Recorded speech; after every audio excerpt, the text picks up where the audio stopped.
Shalom dan selamat datang di YouTube channel GSJS Jakarta.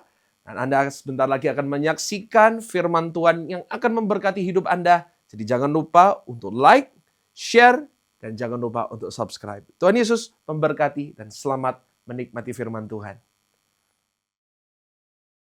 Shalom saudara. Satu kehormatan bagi saya boleh melayani Tuhan dimanapun saya ditempatkan. Dan hari ini saya ada di sini, terima kasih buat Tuhan Yesus tentunya yang mengundang saya. Tuan rumah di sini gembala dan seluruh koordinator pelayan Tuhan.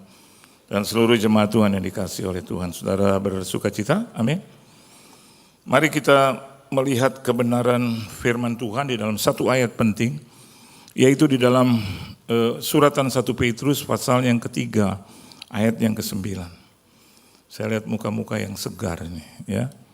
Muka-muka yang sudah diberkati dan akan diberkati dan sedang diberkati, ya. Coba beri tepuk tangan dulu yang meriah buat Tuhan. Umur berapa tahun ini? Ya, luar biasa kamu. Siapa nama kamu? Ya, oh Gerard, ya, luar biasa. Amin. Ayo kita baca sama-sama 1 Petrus 3 ayat yang ke-9. Dapat semua? 1, 2, dan 3. Dan janganlah, enggak kompak. Kita kompak biar semuanya pulang diberkati dong. Ya. Kenapa ada orang yang tidak diberkati pada saat dia pulang? Sederhana responnya. Kadang-kadang kalau dia baca ayat tuh suka enggak jelas.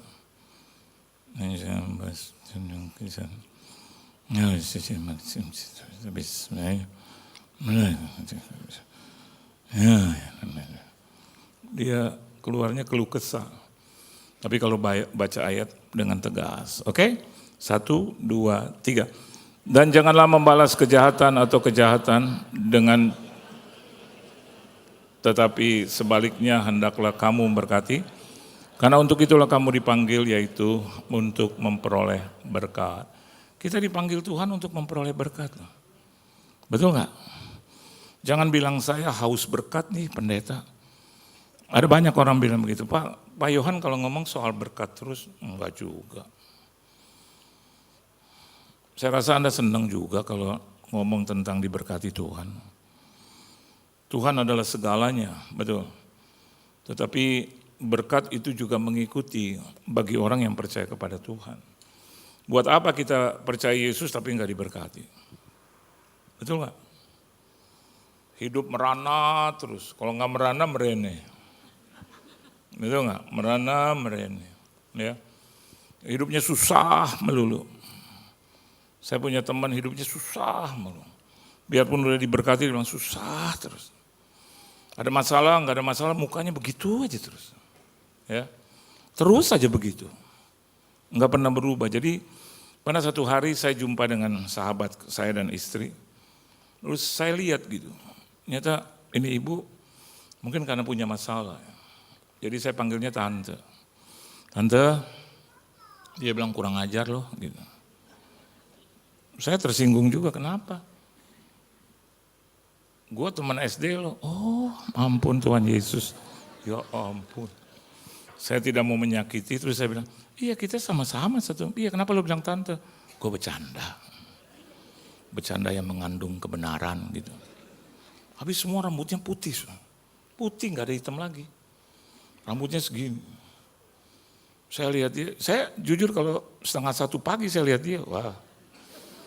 Terus saya mau ke WC, saya lihat dia, wah saya akan teriak.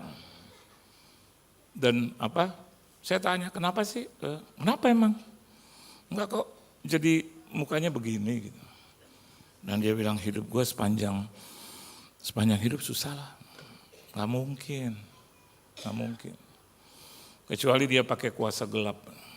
Gak mungkin. Terus dia bilang, kamu kalau operasi di mana?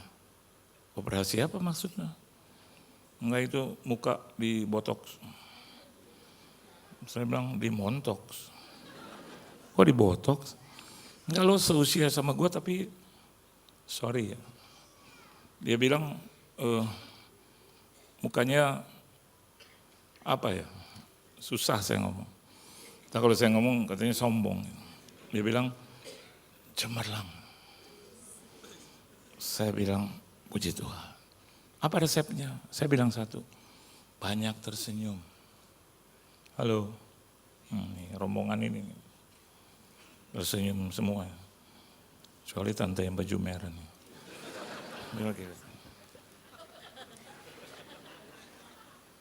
Siapa yang ajar saya? Mama saya. Mama saya selalu bilang itu. Kamu tiap hari harus senyum. Kamu tiap hari harus lihat hidup itu indah. Saya tanya di mana indahnya? Orang kita lagi susah. Indahnya dinamikanya. Dia bilang pergulatan, perjuangan. Kamu tahu nggak bahwa Tuhan Yesus itu ganteng? Saya bilang saya belum pernah berjumpa. Kamu lihat ada orang yang ganteng dan dia adalah super ganteng, cakep. Jadi dalam segala sisi ya dia cakep. Dan dia mau juga di hadapan dia ada orang-orang yang kasih muka bagus. Khususnya ketika berjumpa dengan Tuhan. Halo? Ya. Jangan Anda tua sebelum waktunya. Gitu. Amin. Ya. Usia 31 kayak usia 91 gitu. No. Ya. Mama saya waktu dimandikan, jadi mayatnya dimandikan. Itu badannya kembali seperti 17 tahun. Ya di atasnya. Enggak ada kerut, semua keras. Kenceng. Dan berubah itu wajah. Nah kami lihat itu kayak keajaiban. Karena dia bilang, enggak ada yang susah dengan Tuhan. Tuhan enggak pernah izinkan kita ada kesusahan kalau dia tidak menemukan formula yang terbaik untuk melewatinya. Itu dia bilang. Pasti Yohan, persoalan dan masalah tidak akan pernah menderang kau seumur hidupmu. Bahkan dia katakan begini, kau bandingkan kesusahan dan kemenangan yang kamu akan terima. Saya bilang, Mama, kemenangan yang saya terima ini udah hampir 20 tahun. Menderita, susah, miskin terus. Sekarang kamu belum tahu. Karena life still goes on. Karena hidup masih jalan terus. Nanti ya kalau Mama sudah tidak ada, kamu akan lihat bahwa Tuhan akan muncul di tengah-tengah kamu. Dan hari ini, I miss the statement. Kata-kata itu. Anak-anak muda di tempat ini bersyukur Anda masih punya mama dan papa. Amin, saudara. Ya, I miss both of them. Yang selalu menasihati saya yang baik. Dan jasanya tak terhingga. Kalau dulu waktu dia masih sakit saya bilang, Ma, jasa mama gak terhingga. Dia bilang, no, Yesus.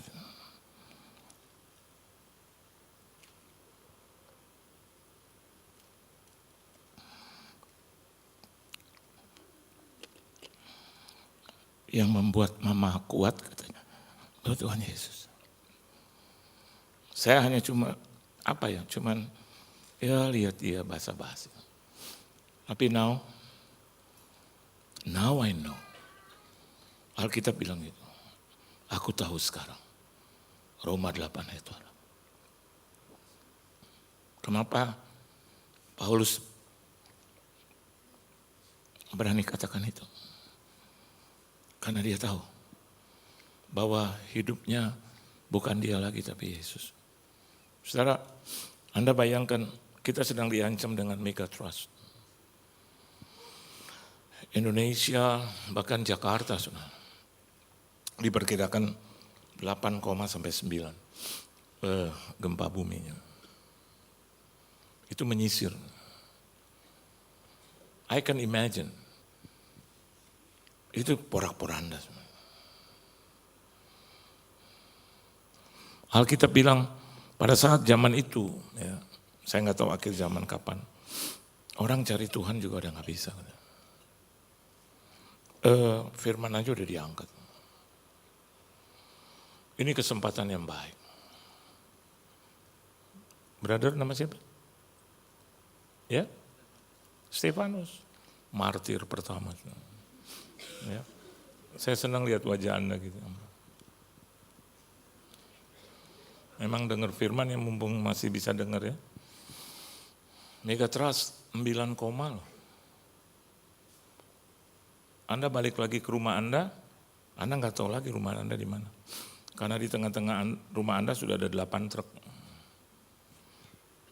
Tanahnya udah divided into 2. Hancur. Dan yang bicara ini bukan orang sembarang, bukan lembaga sembarang. Yang dipercaya oleh pemerintah untuk mengatakan itu. Dan mereka bilang ini bukan untuk menimbulkan ketakutan. Kapan itu? Bisa datang sewaktu-waktu. All we have to do adalah minta sama Tuhan. Amin. Minta sama Tuhan. Kuliah bisa nggak kuliah lagi. Pekerjaan nggak bisa bekerja lagi. Semua aktivitas lumpuh. Aceh, Jogja, hancur. Oleh sebab itu tiap malam sekarang saya minta sama Tuhan, tiap malam. Saya bilang Tuhan, lalukan ini daripada Indonesia, daripada Jakarta. Saya mau ibadah terus berlangsung. Saya mau bioskop ini tetap jadi tempat di mana anak-anakmu boleh beribadah.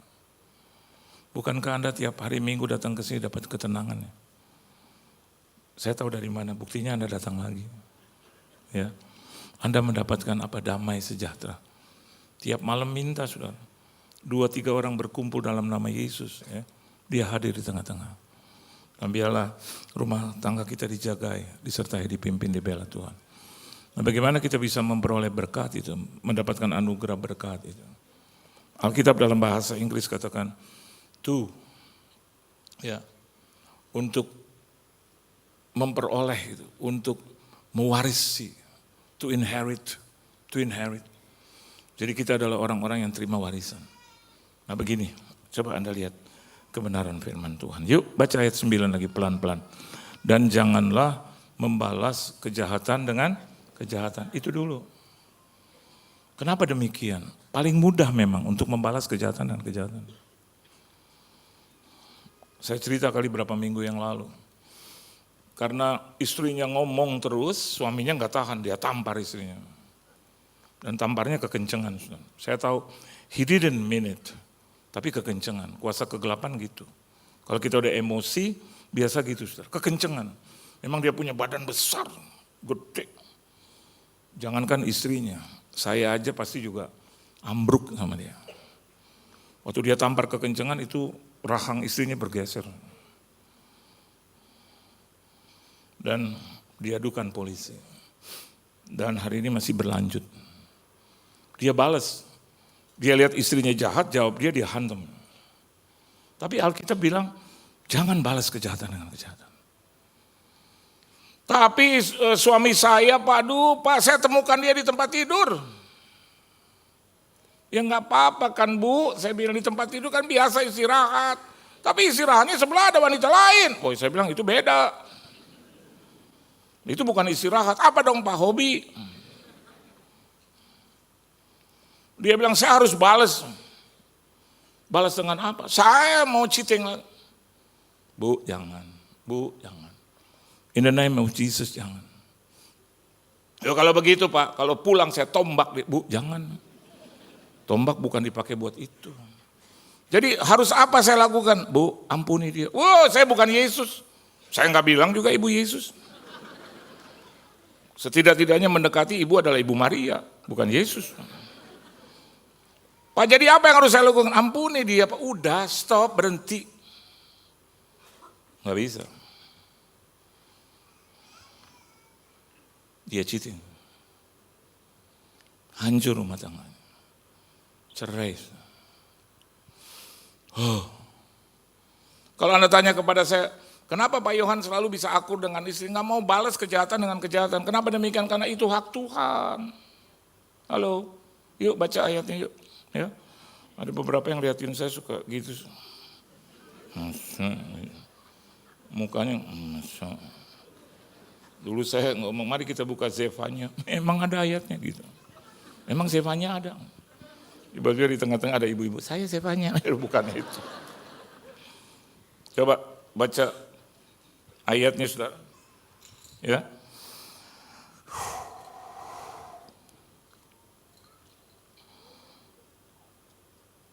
Kita lihat kebenaran firman Tuhan. Ini, ya. Roma 12 ayat 19. Yuk baca sama-sama. Untung ada nih, untung ada. Ya. Ayo, 1, 2, 3. Saudara-saudaraku yang kekasih, janganlah kamu sendiri menuntut pembalasan. Tetapi berilah tempat kepada murka Allah. Kalau Anda ingin murka, jangan Anda biarlah murka Allah. Amin, saudara. Pasti tepat, pasti tepat. Mama saya dipukul sama papa saya, dia nggak pernah balas. Dia nggak pernah balas. Ada kesempatan banyak dia untuk balas. Dia nggak pernah balas. Sehingga akhirnya jam 3 pagi satu hari, papa saya mau ke WC, lumpuh. Dia panggil mama saya di tempat tidur. Meis. Meis itu dalam bahasa Belanda artinya sayang. Meis. Meis. Ibu saya, waarom dan? Meis. Ik kan niet lopen. Bahasa Belanda artinya aku nggak bisa jalan. Mama saya bilang, lopen dong, jalan. Ik kan niet. Kenapa? Meis. Sebelah kanan mes, nggak bisa gerakan. Murka Allah. Mama saya lihat itu aja tetap sedih. Ayo Dan, ayo Dan, ayo yuk, nggak mungkin Dan, ayo. Dan selama bertahun-tahun dia gendong bapak saya. Bapak saya ada di tempat tidur, bisa kan? Dia main laki bisa, dia tinggalkan bisa, udah nggak ada guna. Setengah. Kalau jalan, saudara, ini harus ditendang.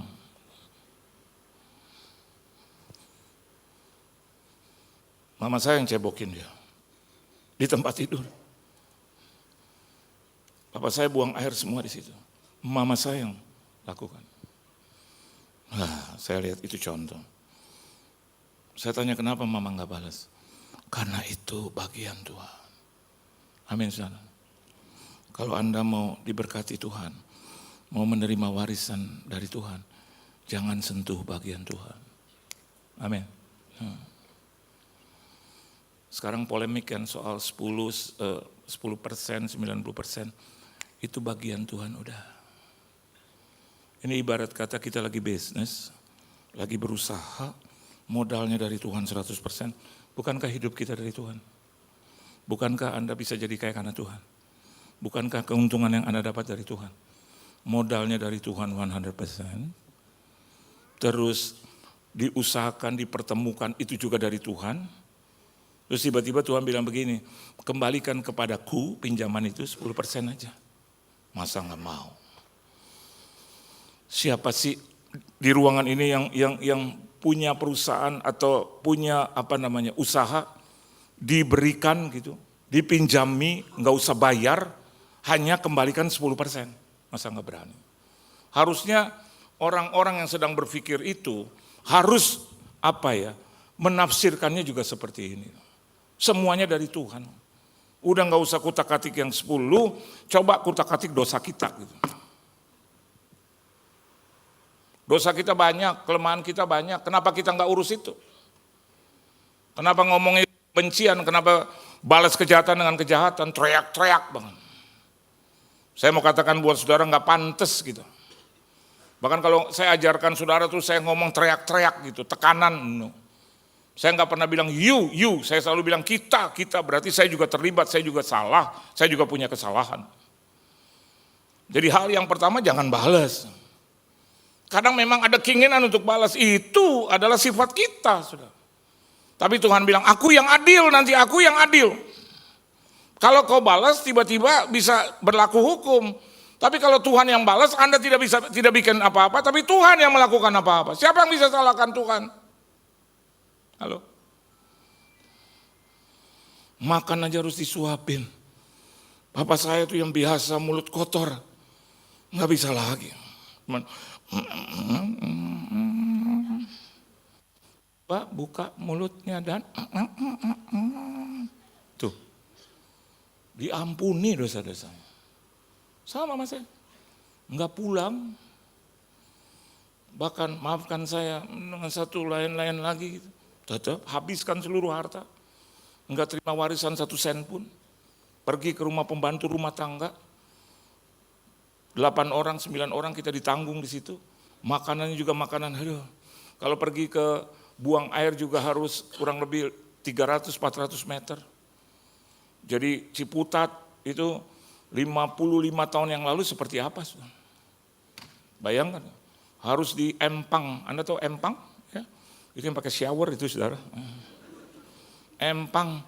Jadi kalau salah satu dari kita itu katakanlah ingin buang air, itu 1 yang buang air, 7 yang antar. Siapa yang berani? Karena masuk setengah-tengah begitu.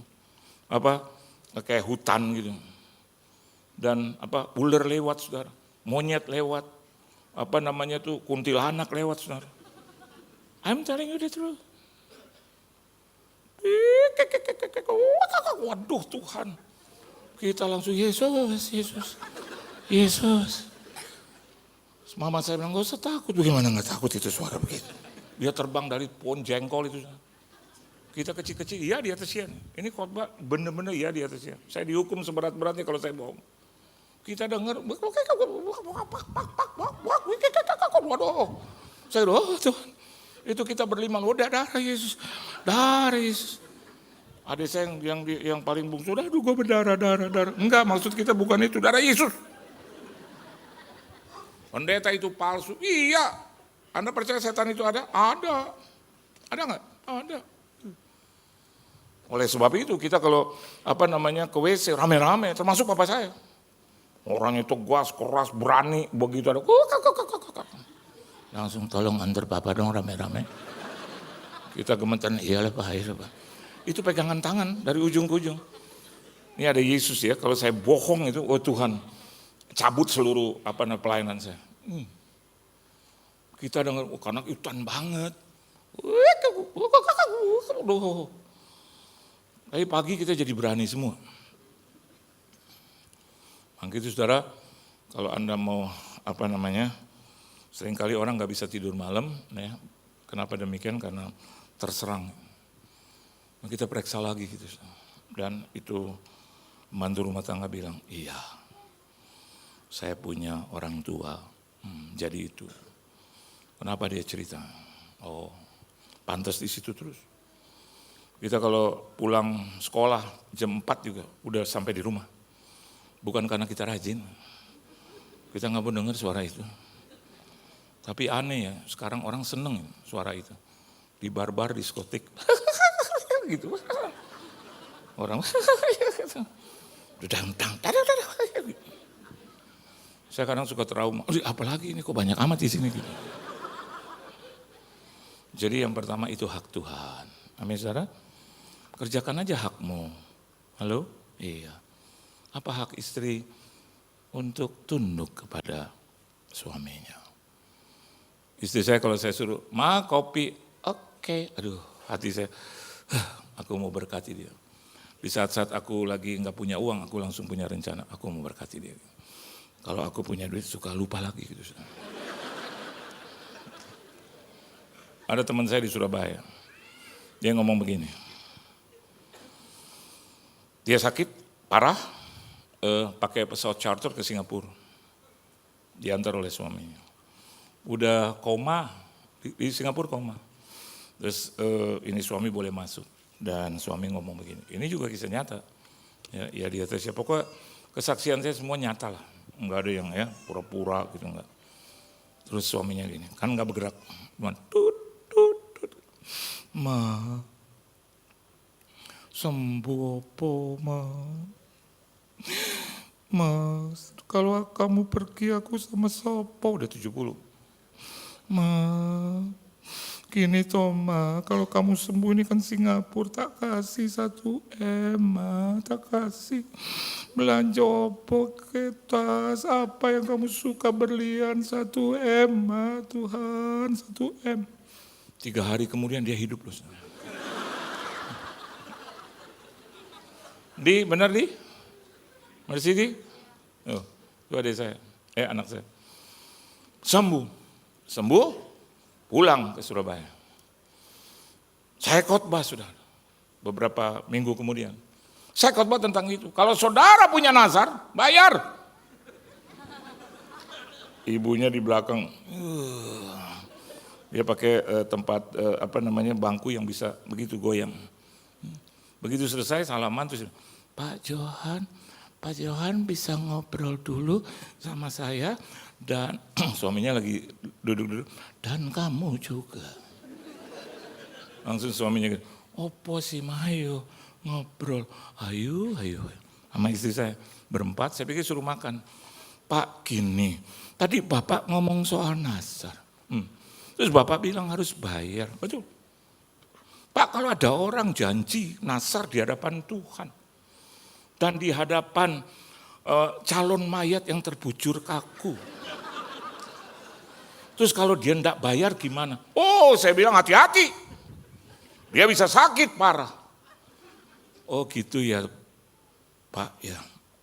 Suaminya langsung dia tunjuk, ini orang enggak bayar nasar. Dia pengacara juga, pengusaha juga, dia berdiri. Apa toh mah? Nasar apa aku? Jangan gitu depan Pak Pendeta. Malu aku. Kau dulu di Singapura. Nasar mau kasih 1 miliar sama aku. Tahu gak suaminya bilang, apa? Kau denger ya Maya?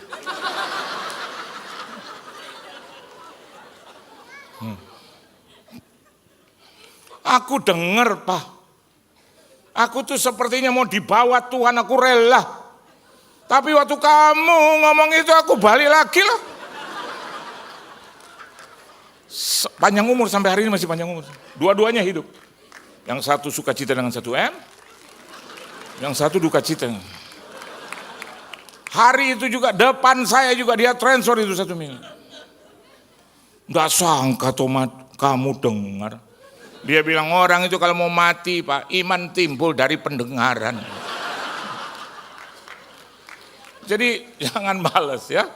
Kalau Anda balas, Tuhan nggak bisa bikin apa-apa. Kenapa bagian Tuhan kau ambil? Ya. Yang kedua, coba Anda lihat berikut. Jangan balas kejahatan dengan kejahatan atau caci maki dengan caci maki. Saudara. Ini hal yang perlu saya dan Anda juga lihat. Bagaimana seharusnya kita hidup di hadapan Tuhan. Berkenan di hadapan Tuhan. Kalau Anda melihat caci maki dengan caci maki itu bicara tentang mulut tuh. Jaga mulut, halo. Ini sahabat saya tuh, Pak Victor Rarung.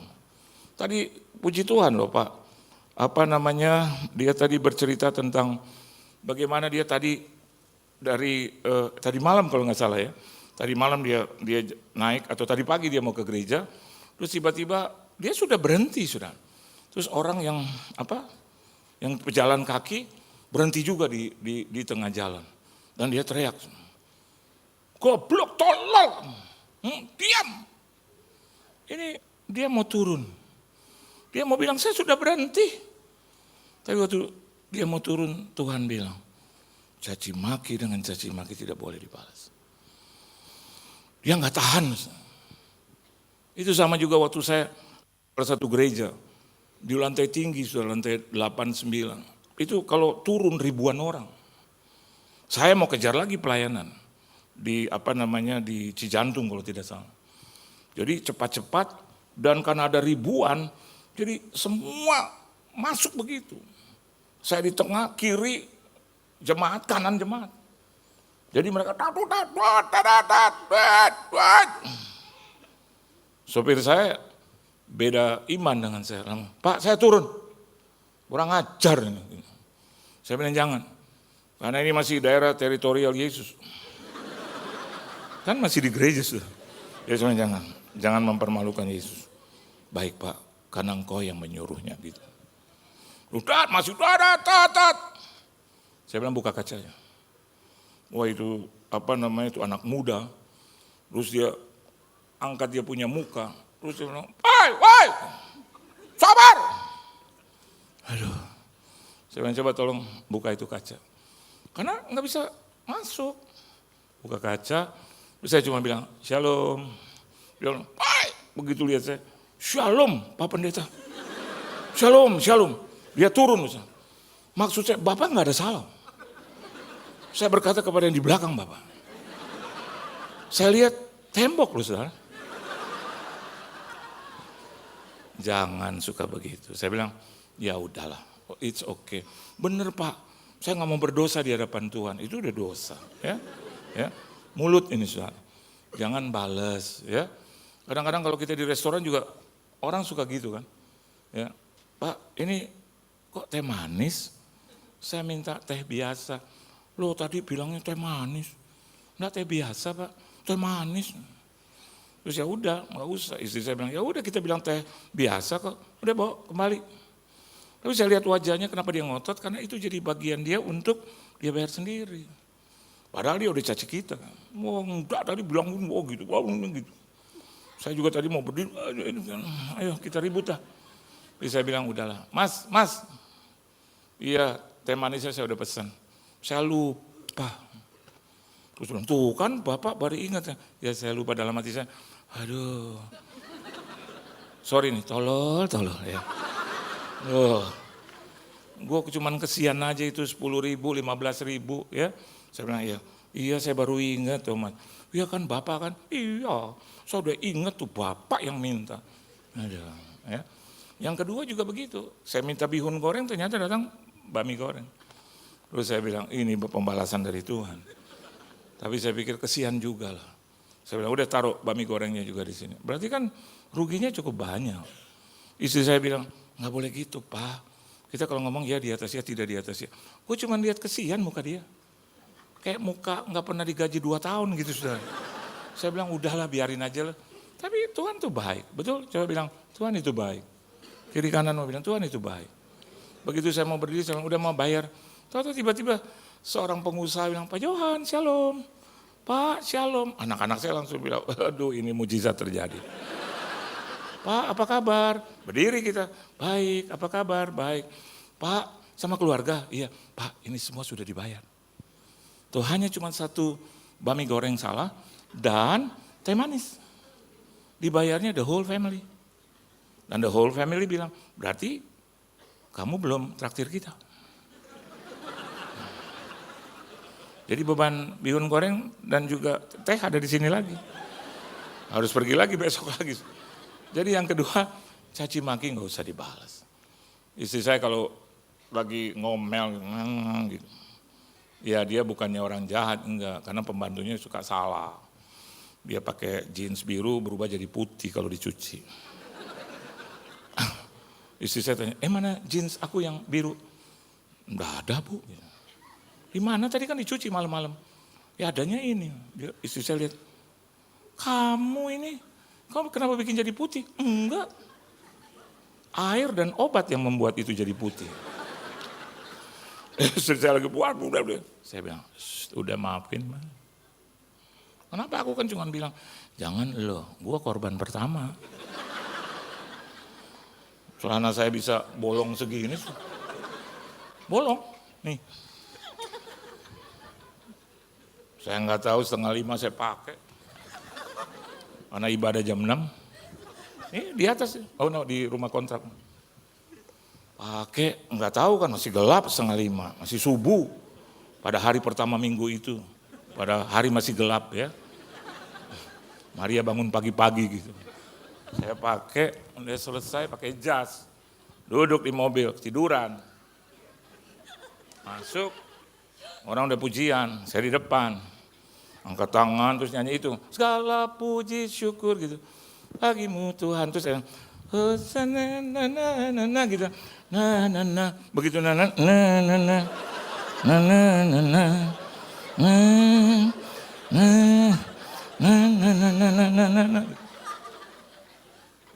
Betul, Dik? Nih.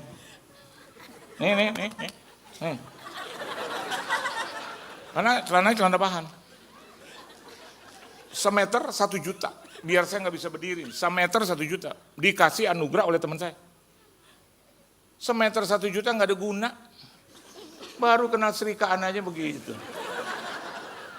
Bukan soal serikaannya, saya udah lagi in action nih. Ini depan pimpin pujian. Hosana. Akhirnya saya nggak mau ke kanan lagi sudah. Ayo ke kanan, ke kiri aja. Hosana. Haleluya. Begitu dikasih Yesus. Saya diam aja. Saya panggil istri saya. Nah, dia lagi Yesus. Saya bilang ini emang layak disalib. Laki kan begitu semua, betul nggak? Nih, nih. Nih. Napa sih Pak? Napa sih? Matanya merah. Napa? Emang ada apa? Aku lagi memuji. Ada apa? Nih lo lihat nih. Udah lewatin itu bos, udah. Istri saya gitu.